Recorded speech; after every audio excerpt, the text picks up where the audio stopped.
Okay, so I'm going to do some joinery drawings now of these kitchen units, and it'll give me a chance to add in some details to the floor plan as well as get the joinery sections and elevations that I need. So you've got two choices for the plan. You could copy it across to the side and then do the extra detail there, but it's not a bad idea to try and take it from the floor plan that you've already got. So here I've got my 1 to 50 plans, and so then I might copy that sheet and just put it after my 1 to 50 plans, tick create a copy, so that way I've got an exact copy of that previous sheet, and then I'll delete the existing plan and I'll leave the tag now. And then I'll go into the proposed plan, unlock the scale, and then just centre the kitchen roughly by eye, pan, and then change the scale to 1 to 20. Then I can position it a little bit better, so maybe that'll do. And then I'll go back to the sheet and adjust the size of the viewport so that I'm only showing the kitchen, so I'll turn ortho off, of course, and just position that maybe outside the walls. It's not a bad thing if you can show the walls where the kitchen's going to be installed. You don't have to technically, but it doesn't hurt. And definitely helps when it's being installed. And I know, having been one of the people who installed these things, that we always tried to get drawings that would show us exactly where the walls were that the units had to attach to. So I'll move this over to the side, and then that might just clean up a little bit more so we can take the door out, and that'll make it a bit neater. And maybe bring this in so I don't see any extra things that are going to make it a little bit messy. Or something like that. And so I've got a basic setup there that I can use for my detailed 1 to 20 plan of the kitchen. And then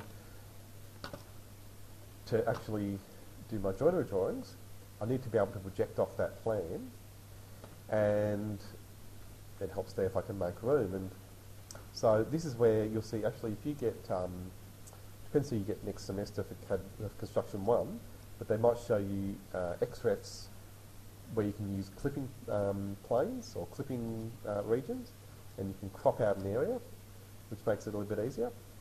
But for now, I'll just project off each of these sides. So I'm going to change to a joinery layer that I've got. So I've got joinery projection, that's perfect. And then,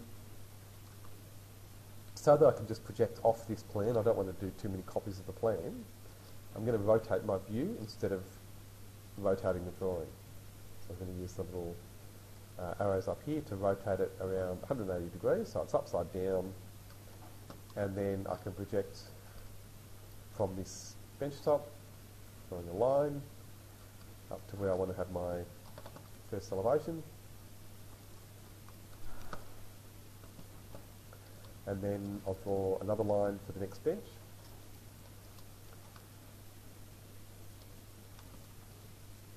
And then one for the back.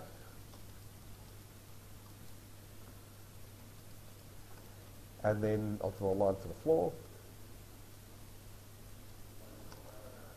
And that's all I need to get from the plan, really. That's all I can take from that plan at this stage. But I'm going to come back once I've done the elevation. I can add more detail to the plan from the elevation. And it helps you work out the design when you start drawing it in elevation. And that'll give you a better idea how things like the doors and the other units above and below the bench work that are quite hard to see at first in plan. So I'm going to offset, and this will give you an idea about some standard sizes you can use as well. I'm going to start offsetting. I'm going to use those standard measurements that you use for kitchens, starting with 100mm for the kickboard. And then while I'm at it, I'll bring that line back to where the edge of the cupboard is, and so that you can see more clearly what I'm looking at, I'll trim these lines to the floor. That's my floor line. So I can trim all these lines back now. Oops, show that again. That's better. And maybe I'll trim again and get the back as well, so we can see more clearly what we're looking at. And then I'll go and offset again, this time 900mm from the floor up, and just bring that line back. I could have offset 800 from the kickboard, I suppose. Right, so that's our kitchen bench. And then if we're going to have overhead cupboards, anyone know the standard height for overhead cupboards?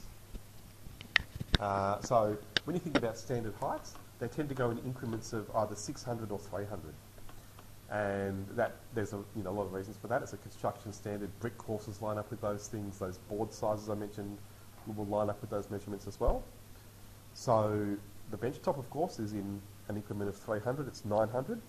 And then if we add 600 to that, that gives us the next one, which is our cupboard height. So 1500 is your standard height for those. And then, again, just keep trimming those lines back. And then I'll offset 600 from here to get the top of my cupboards. And that's, again, a fairly standard height. So I've got the elevations starting to come together. But now to work out things like the doors, I really need to have the bench tops.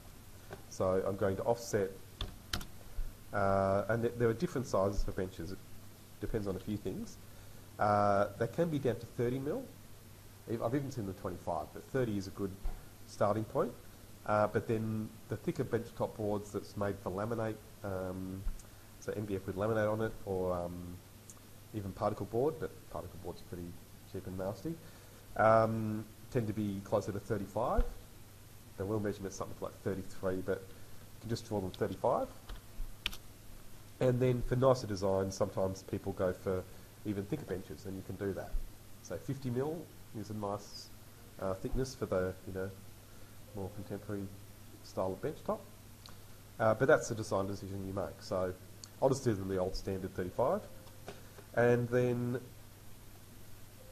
okay, so remember this is the corner of our bench, so I'm going to trim now this, trim with this line here for the top of my bench and bring this line back, because the line for the cupboards above will be different. So then we can start to look at the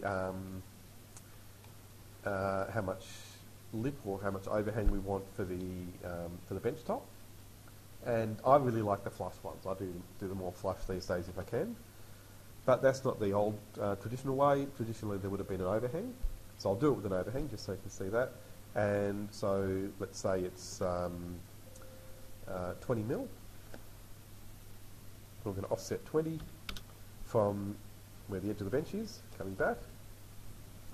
And again, just to keep it neat, I'll keep trimming these lines back. So the first one there can come back now, and the second one can come down. And that's the cupboard door. Okay, so bring this up. So it's clear, it's not the kickboard. I can then offset that. And then your carcasses and your doors tend to be the next size down. Oh, sorry, 2 sizes down. So I had 35 for the bench top, and then the doors, the shelves generally should be 25. Sometimes if they don't have to be very wide, you'll see they'll be thinner, they'll be 20 or 18 even. But then the carcass is, again, the next size down. So that's 20 or 18. But let's round it off and make it 20. It's easier to remember and easier to draw and work with. So that's my door. And then it would cover the base. So the base would also be 20. So I'm going to offset that. In reality, it's probably good that you know it would be 18, really, but again, easier to draw at 20, and you can specify it, specify it as 18 if you have to. So I'm just trimming this back as I go to keep it neat and intelligible. And then you have the shelves. And the back. So I'm going to put the back in, so I'm going to offset. And here, you're lucky because it's concealed, and there are different ways of building it. If it's a custom-made kitchen, you'll see that it's often supported all from the base. But if it's a flat pack thing, where it's all assembled very quickly, the back can cover the whole unit. So you'll see I'll offset 20 from this line here, and then I'm going to trim from the bench top, and then the bottom, also the top of the kickboard, bring that back, top and bottom, and then I can bring this back here. But there's no right or wrong there.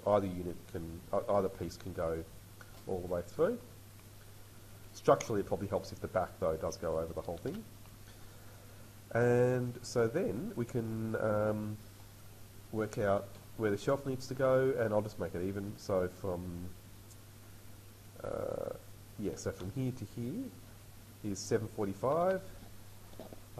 It's too late in the day, so oh no, it's not. 375. So 3. It's too late in the day. It takes that. So 745, wasn't it? Divided by 2. So 372.5. Yeah, I'll do it the long way. So I'm going to offset 372.5. So that's exactly halfway between this edge and this edge. Right, so then I want my shelf to be 25mm. So that's a centre line, so I'm going to offset again 12.5.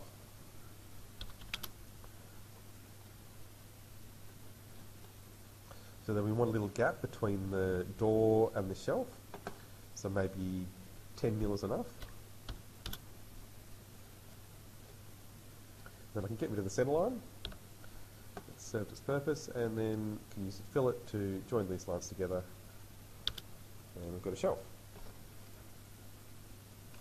So that's one unit, except I haven't finished the kickboard, so I'm going to offset, and so here we'll just keep it 20. In real life it'd be thinner than this, but yeah, let's just keep it 20. And so it might be good to have an extra line, but here really you could just extend this line down. There's a line going across to show that these are two separate pieces, and that's enough. And so then the setback here should be 50mm from the front of the door to the kickboard. 50. 50. Oops. Yeah. And then again, that can just come down and trim from there. Bring that back, and again offset 20 to give thickness to the kickboard, and there we are. So that's the section of one cupboard done. And so now I can work out my door sizes. And you've got a choice when you're doing kitchen cupboard doors. It's good if they can all be even, and there are standards for this. And so if you look at some units, in fact probably some of the best things to look at are the cabinets in Revit, because they're all standard sizes. And there's no right or wrong there. You can actually make doors, they're made custom anyway, so you can make them virtually any size. But they do tend to be often in standard increments, just makes it simpler. So 500 is a fairly common size, but I've seen them 400, and then you can even get smaller ones.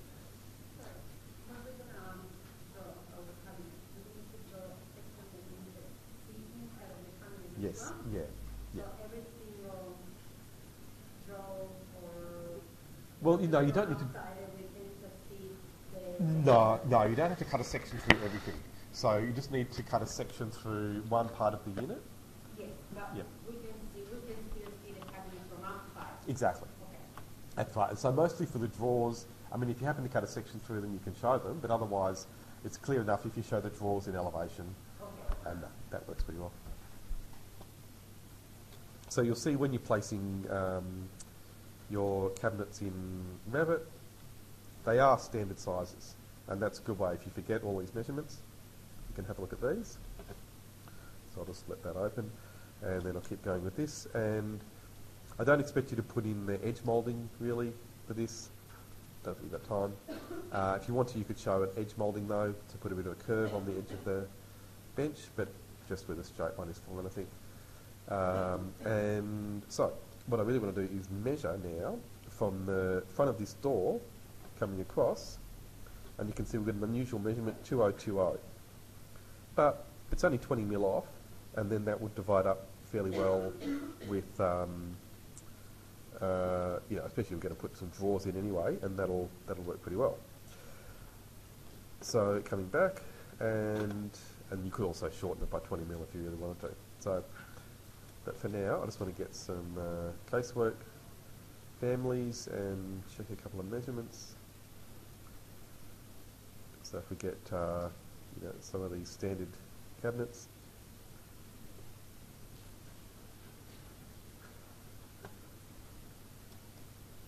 Yep. So let's put it in here so you can see it. Pretty sure this would be normal size. In other words, oh, it's 900, so they're 450 doors. Yeah, so that's okay. 450 is probably a bit nicer than 500 anyway, so maybe I'll do that and then show you some little things you can do to still make it even. So if I offset 450, you can make the corner cupboard doors a different size as well. That's another trick, or another option. But for now, I'll just go 450 from there, and then go 450 from the other side. And you can see then that we've got this gap here. So we'll measure what that is. So it's 220. Well, okay, so why not put in something like a little open shelf that you could use for wine or something, and that's one way of filling in an uneven space. Oops, one more offset. And of course, if you've got drawers, the drawers can be made to a custom size as well. But with this one, I can easily fit the drawers in the 450 space, and that'll also work. So drawer units tend to be a bit narrower. Again, if you want to get some standard sizes, try placing a drawer family in Revit. So here's one. And you'll see it will have a few different sizing options. So we've got a 500 and a 300. So you've got, you know, the choice of any of those sizes between 500 and 300, or even different to that. But you know, you can have really wide. I've seen 800-900 wide drawer units. You can definitely do that. So then, to show the ways the door open, these doors open, you can draw in handles. It's not a bad idea. So maybe I'll very quickly do a pretty ugly handle. And so I'm just checking the time. That one ran out completely. Yeah, okay, so the first thing is the, I'm just going to go back and make a few more layers. So I've got joinery cut, that's good. I might just make the colour a bit different so that it stands out a bit more. And joinery hidden, so that's the one I can use for the door swings as well. And then, actually that's enough. So, okay, so with joinery hidden, I can draw a line to show the chevron. Right, so chevron is just a French word, might be old French, but it comes from French for arrow. And so it shows the direction that the door opens. And they have fixed it in the Australian standard so that the side that it points to is the side with the handle on it. So that means the handle would be on this side. So I'll do my ugly little door handle. You can find some nicer ones than this, I'm sure, but again, just to get it done, I'll do it really simply with a polyline. I'm not even going to give an exact measurement because you're not going to design the door handles. So I'm just doing this by eye very quickly. Something like that. Yep. Okay, so then I'll fill it with a radius of, let's say, 20. Maybe not 20, so maybe 15. Yeah, that'll do. That's going to get done. Now, I'm sure you know you can fill up the polyline in one go. It doesn't hurt to do it like this. Ugly, ugly. No, I can't cope with that, so I've got to fill it a bit more. Still going to be ugly, but not quite as bad. And notice when you fill it a polyline a second time, it will correct the radius rather than leaving them both there. So then I'll offset, and the thickness of this will be about 4 or 5 mil. It's metal, something like that. And that will do for a door handle. Again, you can neaten it up a bit by stretching, something like that. And then you can project lines off.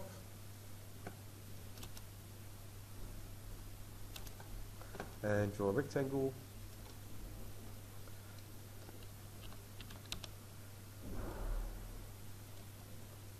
And so I'm just typing NEA for nearest so that it snaps to the line without me needing to give a measurement.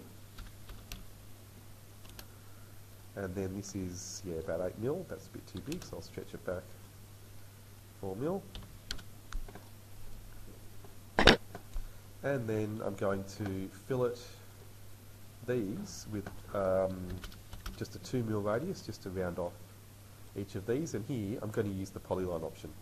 So I'll just show you that because it's really handy. So fillet, again, radius first, set that to 2, and then I'll use polyline, and it will just fillet the whole thing in one go. Okay, so that'll do my door handles. They're still actually a bit long, so I'll just stretch the whole lot. Yeah, ugly, but good work. So then I'll mirror and then copy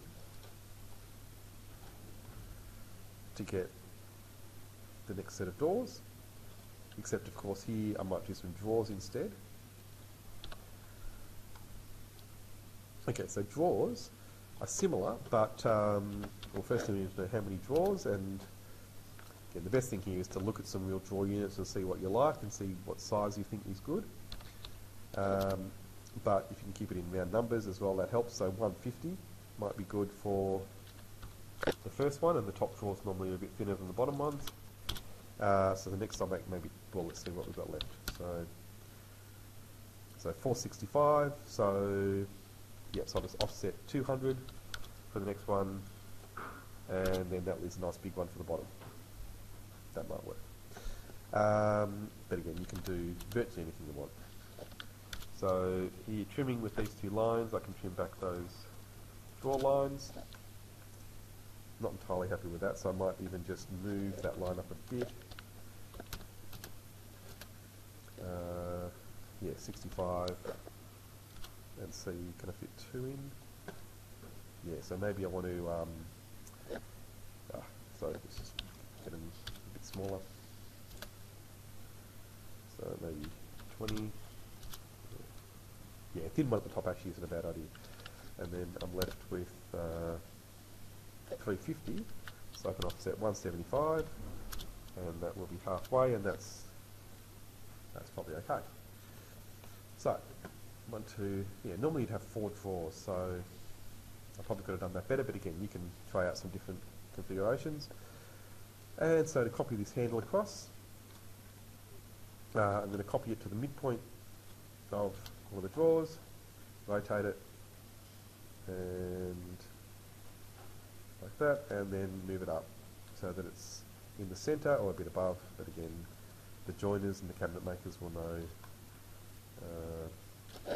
where to position it. They're not going to measure that off your drawing.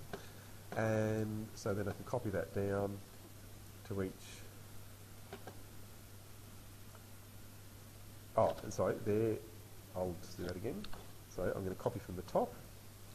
So maybe we'll move this slightly, yeah, a bit more towards the top, and then copy it from the top, so the handle's the same distance from the top of each drawer. And then, to show the opening, some people just label it DRW, rather than trying to put a chevron on here. You can put a chevron on, that's what some people do. And then I've always got to think about which way it would be. The way I would think of it, it should be like this.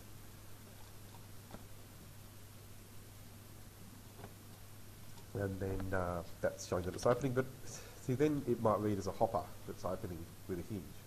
So I think DRW probably is a better idea.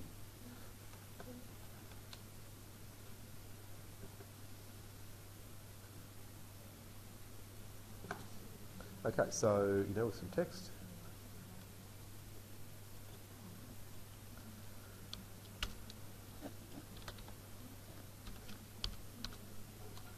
and it's obviously rotated because I've rotated the whole view, so I'm just rotating that text. And then in properties, I'm going to change it to not be annotative. I don't want it to scale. Then I can just put in the height I want, and I can even change the style if I want a simpler font. And then the height, so I want it to be about a third of the height it is now. So that's going to be about 40 mil, and that's going to be good. So let's centre that roughly, and yeah. So then that can be copied just like the handles to each unit.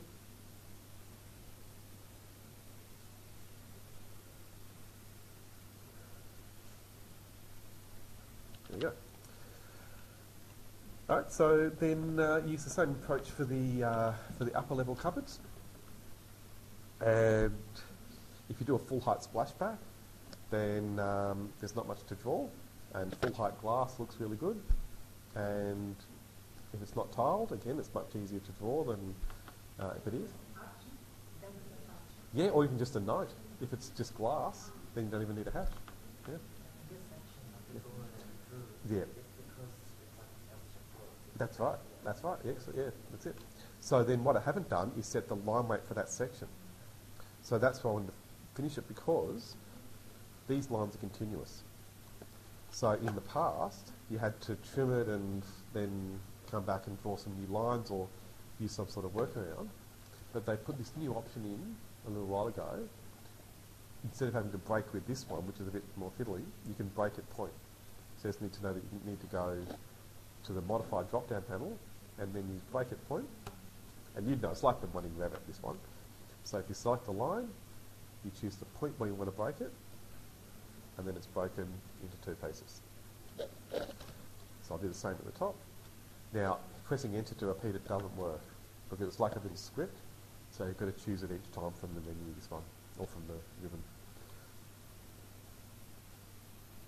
And so now I can put these lines onto my heavy layer, my heavier layer.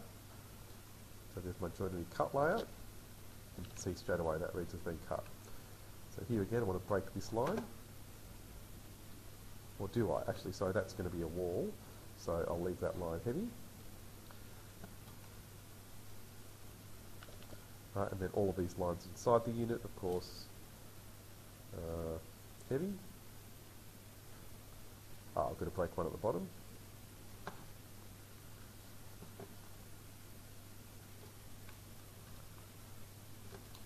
And then break this one. But this is where you might think, God, if I'd just done it in Revit, it would give me all of this. But you'd have to model the whole thing in 3D. But I do that. This is exactly what I do when I make my kitchens, when I design kitchens, and I do. I model the whole thing in Revit, and I model every board in 3D.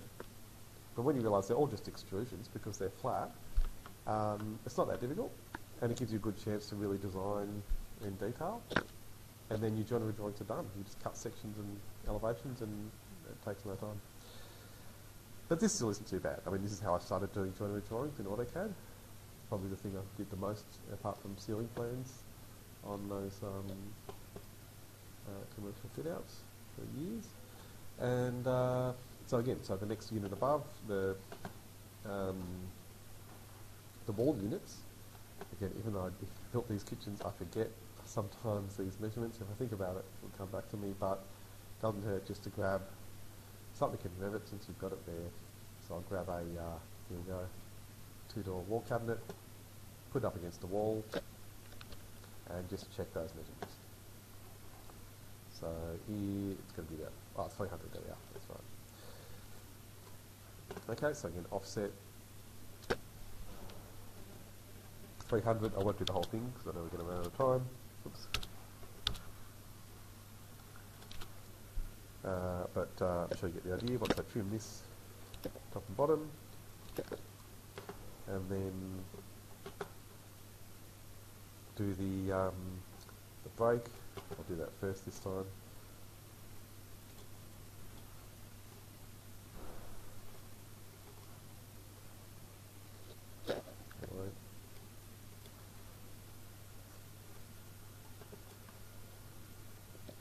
right? And then you would just draw the doors exactly the same way. And yeah, so what did you finish off was the cabinet in here. So if you want that to be, say, open shelving for wine bottles or something, then offsetting 20mm from each side to show the shelving, and then trimming it all back. So you might try and have a base that the sides can sit on. No, you wouldn't. Sorry, for the side you would have that stopping there. So trimming this one to there,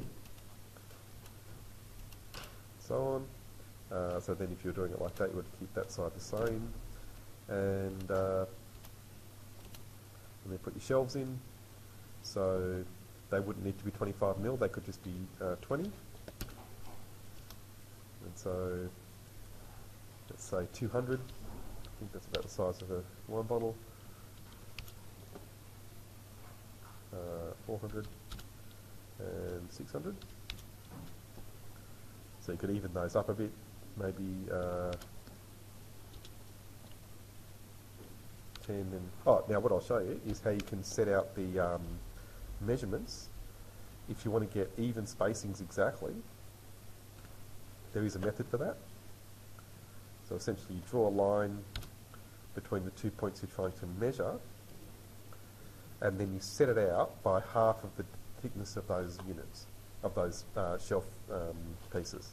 So they're 20mm, so this comes up 10 on each end.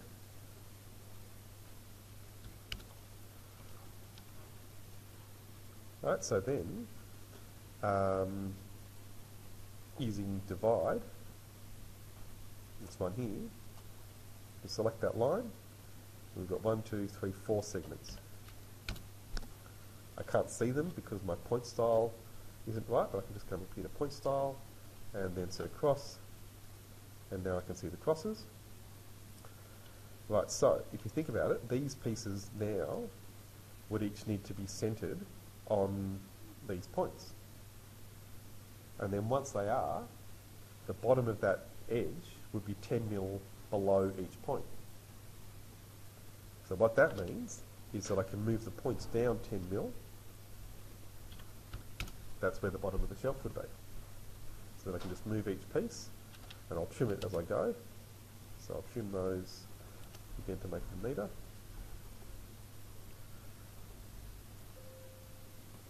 And that one too. There we are. So now I just need to move each one onto the points. So that's the standard. That is the standard way of dividing things. You get the measuring line to be extended to where the centre of the thickness is, if that makes sense. But it's an imaginary thickness, so it's not necessarily the centre of what you've actually measured to. It's the centre of the things you're trying to space, or half the thickness of the things you're trying to space. Does that make sense? Anyhow, you work these things out when you start doing detail drawings, and windows are the same. You need to do this sort of set out all the time. If that isn't already clear, it'll become a lot clearer when you try to do it. Okay, so that would work for some shelving. And then, but again, the upper wall cabinets you could do in a very similar way. And so, you then just can project off each different side in the same way. And then once you've got that done, you can then draw back to the plan to get your doors to show. Because you want the door openings to show in the plan view. So now coming back to here, project down to where the veg tops are. So from each side of each door. And a quicker way of doing that is to copy in this view, copy across.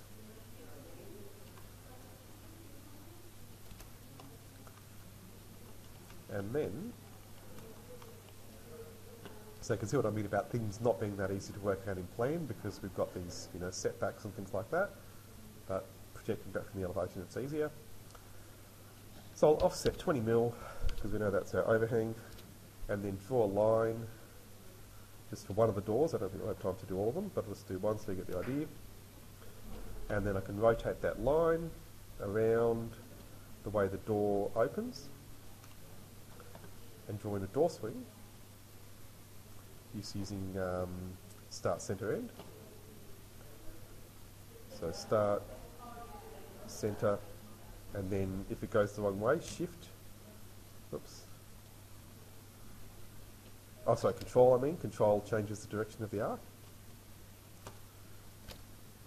Right, so there's the door, and then how's this actually going to work? So that one's right, and then these two, yeah, so that would be a corner door, but that's okay, you can do that. To show that in plan, it's a bit more work. Yeah, for now I'll just do a simple one. So I'll just copy this first one across. I might have to show you a corner door next week if you're not sure about that. But there we are. So that's, once we clear out these extra lines, this can be dashed.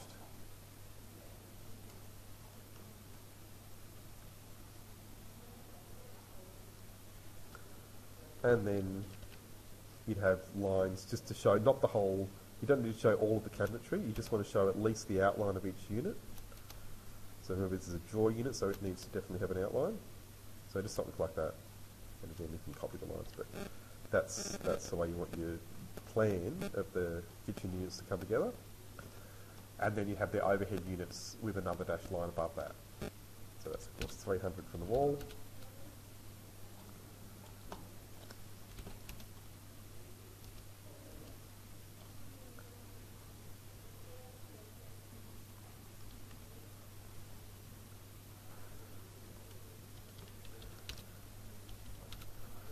And this way too.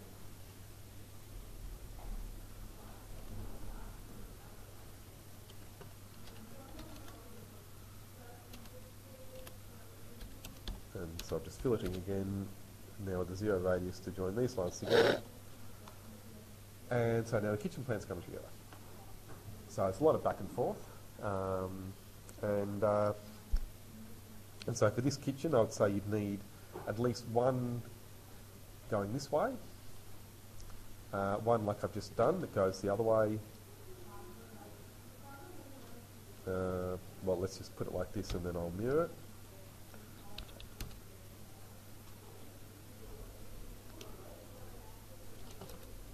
So one like that, that's basically what I've just drawn, except it's a bit higher up. And then another one from the outside would be good as well. So another one on this side looking towards the counter, the island bench.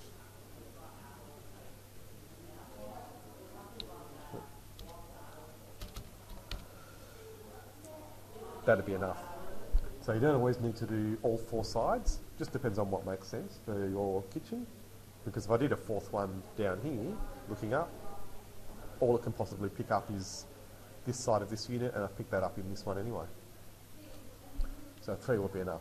And so this one would be basically an elevation, it wouldn't be a section either, so it's important to change that to an elevation symbol. And that's enough. So that should give you enough anyway to keep going during the week, and then probably do a bit more next week. But the bathroom elevation is very similar as well.